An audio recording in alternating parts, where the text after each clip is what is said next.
بسم اللہ الرحمن الرحیم، السلام علیکم، میں ہوں حمزہ اشرف اور میں ہوں سندس خان۔ شامل کرتے ہیں ہیڈ لائنز۔ گلشن اقبال کراچی سے خاتون کی 12 سال پرانی لاش ملی۔ ذکیہ خاتون کے مرنے کے بعد ان کے بیٹے اور بیٹی نے انہیں دفنایا نہیں، فریج میں رکھ دیا۔ ذکیہ خاتون کے بھائی محبوب گزشتہ رات لاش کچرا خانے میں رکھ گئے تھے۔ پولیس نے محبوب کو حراست میں لے کر تفتیش شروع کر دی۔ ترک صدر رجب طیب اردوان کی 2 روزہ دورے پر پاکستان آمد۔ اسلام آباد کے نور خان اے بیس پر شایان شان استقبال۔ وزیر اعظم نے دوست ملک کے سربراہ کو خوش آمدید کہا۔ بچوں نے ترک صدر اور ان کی اہلیہ کو گلدستہ پیش کیا۔ عمران خان خود گاڑی چلا کر معزز مہمان کو وزیر اعظم ہاؤس لے کر پہنچے۔ ترک صدر رجب طیب اردوان کو گارڈ آف آنر پیش کیا گیا۔ ترک صدر اور وزیر اعظم عمران خان کی 1 on 1 ملاقات۔ دونوں ملکوں میں دفاع، ریلویز، اطلاعات، معیشت اور تجارت پر کئی معاہدے ہوں گے۔ طیب اردوان کل پارلیمنٹ کے مشترکہ اجلاس سے خطاب بھی کریں گے۔ بلاول بھٹو نے نیب میں پیشی کو سیاسی انتقام قرار دے دیا۔ کہا، نیب کی جانب سے بار بار مجھے ہراساں کیا جا رہا ہے۔ مہنگائی اور عوام مخالف پالیسی کے خلاف احتجاج کے اعلان پر نوٹس بھجوایا گیا۔ مجھے گرفتار کیا گیا تو میری آواز آصفہ بھٹو ہوں گی۔ معاون خصوصی برائے احتساب شہزاد اکبر بولے، پرانے پاکستان میں آپ کو کوئی ہاتھ بھی نہیں لگا سکتا تھا۔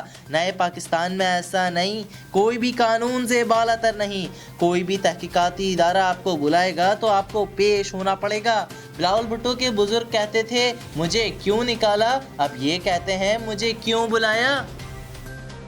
نیب بلاتا ہے تو پیپلز پارٹی ماحول کشیدہ کرنے لگتی ہے۔ ان سے اس طرح کے لہجے کی توقع نہیں تھی۔ پی پی والے بازار گفتگو کریں گے تو افسوس ہوگا۔ فواد چودھری کہتے ہیں، پیپلز پارٹی میں ذاکیات پر آئے گی تو ماحول خراب ہوگا۔ پی پی نون لیگ نے 40 سال حکومت کی، اب 5 سال کسی اور کو برداشت کرے۔ اپوزیشن کا اسمبلی میں مایوس کن رویے پر نظر ثانی کرنا ہوگی۔ وزیر سائنس ٹیکنالوجی نے سوشل میڈیا کو ریگولیٹ کرنا ضروری قرار دے دیا۔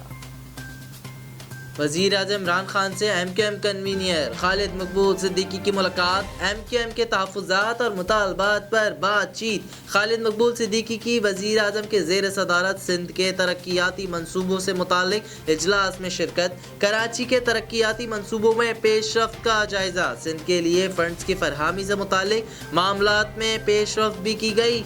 قوم کو اب سیاسی تقریر سے بیوقوف نہیں بنایا جا سکتا۔ یہ وقت معیشت پر سیاست کا نہیں، نیشنل اکنامک چائلڈ لانے کا ہے۔ ملک میں توانائی کی بڑھتی ہوئی طلب پر فیصلہ کرنا پڑے گا۔ ٹیکس ہم سب کو مل کر اکٹھا کرنا پڑے گا، ورنہ مسائل حل نہیں ہوں گے۔ سرمایہ کاروں کے اعتماد کے لیے پاکستان کو 10 سالہ پالیسی دینا ہوگی۔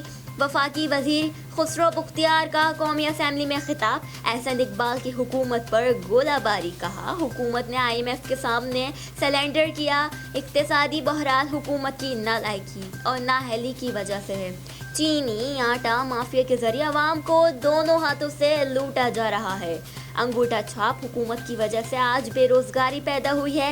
شہریار آفریدگی تمام سیاسی جماعتوں سے منشیات کے خلاف مہم کو کامیاب بنانے کی اپیل۔